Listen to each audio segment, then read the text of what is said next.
I'm delighted to welcome Dr. Sophie Wen, who's one of my paediatric infectious disease colleagues at the Queensland Hospital.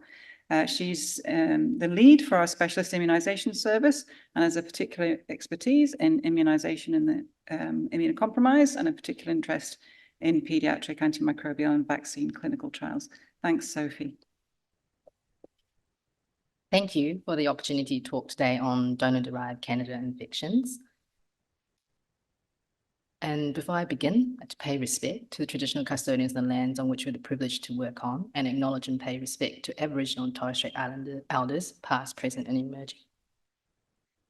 So over the next 15 minutes, I wanted to quickly run through donor-derived infections, which will be pretty quick because Tina's already gone through that, and then use a case of donor-derived Candida infections to then discuss the epidemiology and outcomes following donor-derived Candida infection, touch briefly on the treatment, as well as any emerging resistant Candida infections, and then finishing off with a couple of learning points using the case.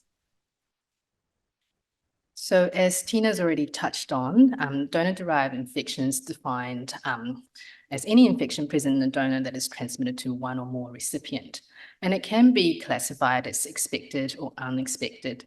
And the rates of transmission may vary depending on the inoculum of the pathogen, as well as the type of organ that's transplanted and the immunosuppression that's used, and the peri-transplant antimicrobial prophylaxis that's being utilised.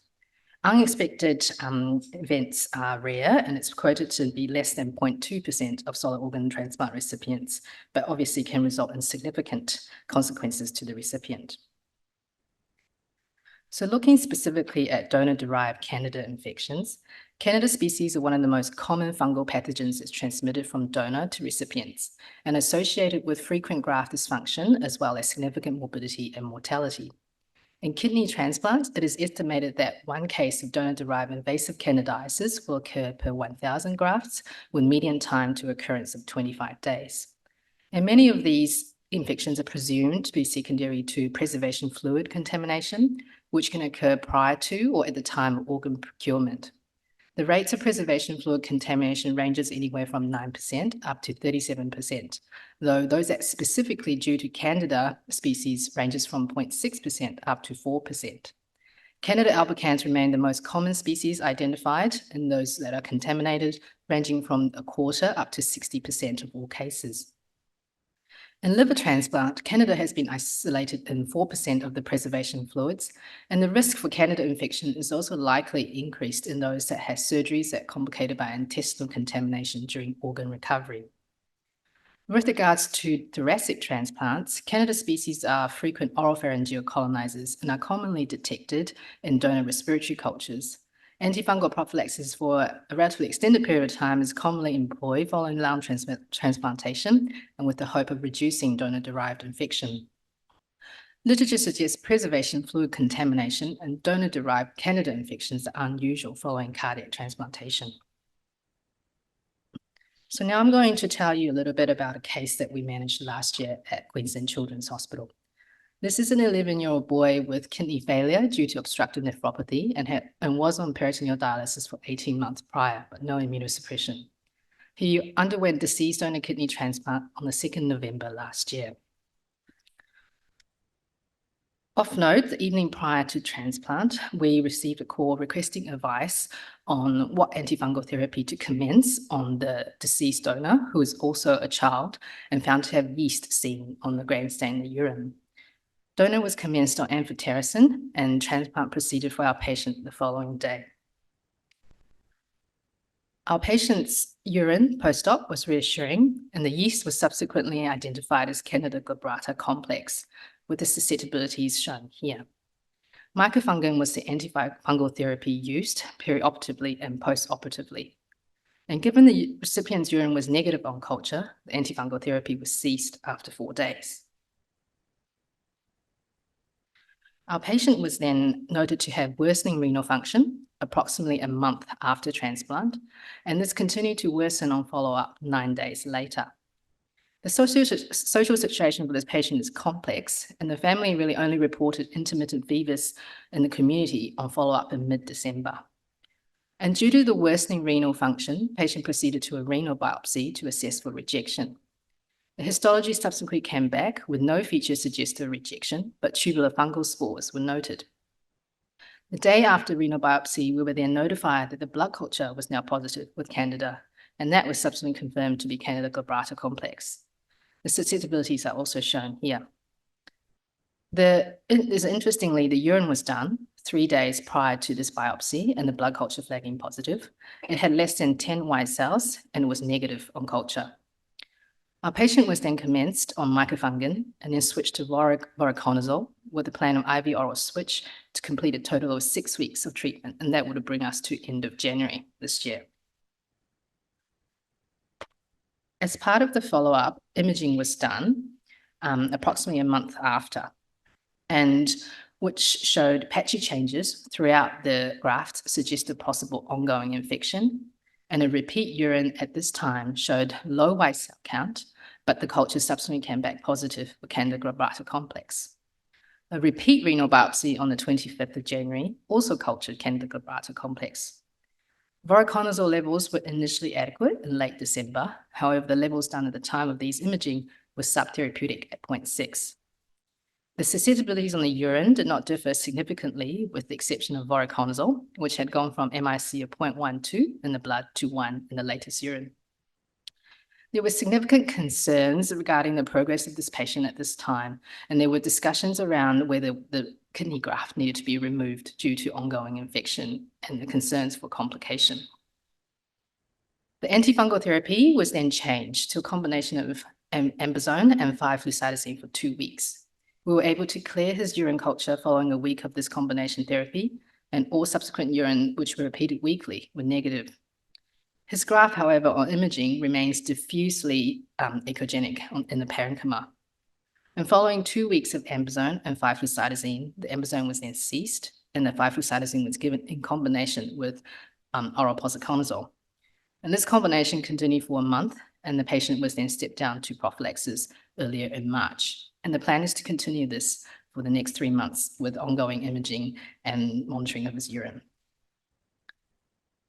So with that case in mind, I now want to walk you through the epidemiology and outcomes following donor-derived infections, and in particular focus on Candida infection. The data I'm about to present are drawn from this paper, which was published in 2021. This study looked at 10 years of donor-derived disease in the United States following solid organ transplant. In the US, the Organ Procurement and Transplantation Network, known as OPTN, has an independent committee that receives reports of potential donor-derived disease transmission events and then follows a standardized process to determine the likelihood of donor transmission. The reporting of these potential donor transmission events is required by the OPTN policy. However, it still requires vigilance and knowledge of the policy by the transplant centers. As you can see on the figure to your right, there is a steady increase in the number of total reports across the study period, but a relatively steady proportion of steady numbers of proven or probable donor-derived transmission events. So this study analyzed the data over the first 10 years of collection, and there were 2,185 reports, of which 15% were determined as proven or probable donor transmission events. And of these 15%, infection accounted for 67%, with malignancy just under 30%, and other disease processes such as peanut allergy at 6%. Now, to take a closer look at the infections that were transmitted, the figure on the left shows that the viral and bacterial infections were most common at 31% and 30% respectively. Fungal infections were not insignificant at 22%. Of the type of fungal infections that were transmitted, there were 54 pathogens in total from 53 donors. Candida was the most common, accounting for almost a quarter of all the fungal pathogens, as illustrated on the figure to your right. This was then followed by Cryptococcus at 20% and Coccidiomycosis at 19%. Histoplasmosis accounted for 13%, and so did Aspergillus. So how do these recipients fare following donor-derived disease? The total mortality within 45 days of proven or probable donor-derived disease was 18%. The highest mortality was associated with donor-derived malignancy at 38%. The mortality that's associated with a proven or probable donor-derived infection was 15%. The rate of proven or probable donor-derived infections was 14 per 10,000 transplant recipients. So an organ transplant recipient faces the risk of contracting and dying with donor-derived infection of 2.2 per 10,000 transplant recipients.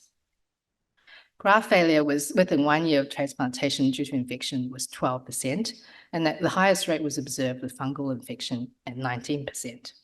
And the figure on the right shows that the risk of dying is particularly higher for those with parasitic infection, and similarly, bacterial infection was quoted at 0.83 per 10,000, and that risk is particularly increased in the gram-negative infections.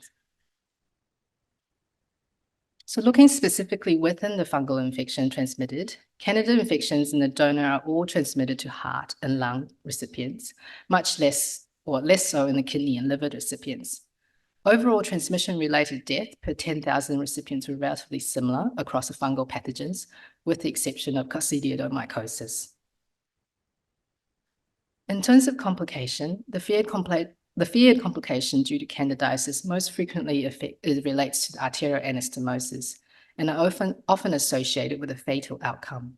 And the vascular complications can occur even after treatment with antifungals and graft nephrectomy. And as you may recall with our case, there were significant concerns about the ongoing infection in the graft kidney and the discussions around having to take out the infected kidney. I now like to briefly go over antifungal therapy and specifically focus on the choice of antifungal for Candida urinary tract infections. This table here illustrates the penetration of various antifungal therapy into different tissues and sites. And as you can see here, the urine to plasma concentration ratios are favorable for fluconazole, but not for other azoles. The triazoles that we heard earlier are also unappealing due to interactions with transplant-related immunosuppressive medications. Urinary flucytosine concentrations are excellent at greater than 30 milligrams per litre. However, it cannot be used solo due to concerns with resistance. And lipid formulations of amphotericin B have very low urinary concentrations. And traditionally, echinocandins are thought to have low urinary concentrations. However, mycofungin urinary concentrations have been shown to reach therapeutic PK/PD targets, and there is evolving evidence of the effectiveness of echinocandins for urinary tract infection. Knowing the Candida species is important, given there are differences in antifungal susceptibility profiles of certain species. In infections in Australia, most species, including Candida albicans and Candida parasilosis complex, they are susceptible to fluconazole, whereas reduced fluconazole susceptibility is seen in Candida glabrata complex and Candida tropicalis, as well as the old Candida krusei. Multi-drug resistance have been described in Candida glabrata complex, as well as Candida parasilosis, along with Candida auris, which is not included in this current table.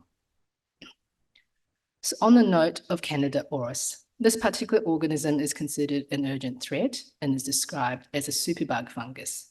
It can be transmitted from human to human and reported in multiple outbreaks in healthcare settings in recent years and can be difficult to eradicate. Concerningly, 40% of the isolates have been reported to be resistant to 2 classes of antifungals and 4% resistant to all 3 classes. The use of fluconazole has been identified as a risk factor for Candida auris colonization and infection. It is reported to be associated with high mortality, with recent reviews reporting overall mortality of 39%, and this is even higher in cases of candidemia with Candida auris, where crude mortality has been reported up to 45%. So just to wrap up, I wanted to have a think about what could be done differently for this patient and whether that would make any difference. First question, should this patient have received a longer course of antifungal therapy post-operatively?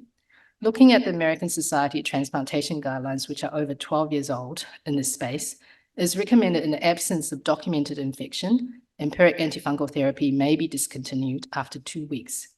I've had a look at our local guideline. It also similarly commented on minimum of 2 weeks of therapy with no reference to the recommendation. This patient's urine was negative shortly after transplant. However, this may be masked by the antifungal therapy that was given to the donor and also to the recipient during surgery. Interestingly, to my knowledge, on discussion with our renal team, the other kidney recipient, who was also a pediatric patient, did not develop a graft infection despite short course of antifungal therapy post-operatively. This then brings in my next question, which is what is or are the optimal antifungal agents to be used in this setting? In this patient, we would need an agent that penetrates renal parenchyma tissue, as well as achieving adequate urinary concentration. This patient transitioned from micafungin to voriconazole, and whilst azole is fine for renal parenchyma, its urinary concentration is suboptimal. We also ran into problems with subtherapeutic voriconazole levels. And as I mentioned earlier, there is a growing evidence to support the use of micafungin for urinary tract infections. And this is an attractive option due to the lack of drug interaction associated with azoles and less electrolyte disturbances and renal toxicity associated with amphotericin. Lastly, the role of antifungal prophylaxis in a case such as this. Some would say that this is an increased risk and could argue a period of antifungal prophylaxis. As it stands currently, this patient will have 3 months of secondary prophylaxis with ongoing assessment to see how much longer to go. Thank you.